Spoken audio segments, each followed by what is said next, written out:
पाते होंगे। Telepathy telepathy 18 July মুক্তি পেয়ে বক্স অফিস মাতানো সায়ারার পর এবার নতুন চমক দেখাচ্ছে সিদ্ধান্ত চতুর্বেদী ও তৃপ্তি ডিমরি অভিনীত সিনেমা ধড়ক ২। এদিন সিনেমাটির সংগ্রহ ছিল মাত্র ৬০ লাখ রুপি, তবে তা সত্ত্বেও ছবিটির মোট আয়ের অঙ্ক ১৭.৩০ কোটি রুপি হয়েছে।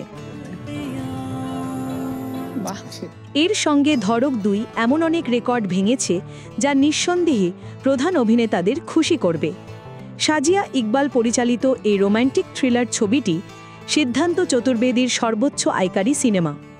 আমরা এখানে সেই চলচ্চিত্রগুলোর কথা বলছি যেখানে সিদ্ধান্ত একটি গুরুত্বপূর্ণ বা প্রধান চরিত্রে অভিনয় করতে দেখা গেছে। ওহো তারি গলি বয় বাদ দিলে ভারতীয় বক্স অফিসের সিদ্ধান্ত চতুর্বেদীর বান্টি অর বাবলি ২ ১২.৫০ কোটি রুপি, ফোন ভূত ১৪.০১ কোটি রুপি এবং ইউধরার আয়ের রেকর্ড ভেঙে দিয়েছে ধড়ক ২। অন্যদিকে এটি তৃপ্তি ডিমরিরও একটি ছবির রেকর্ড ভেঙে দিয়েছে।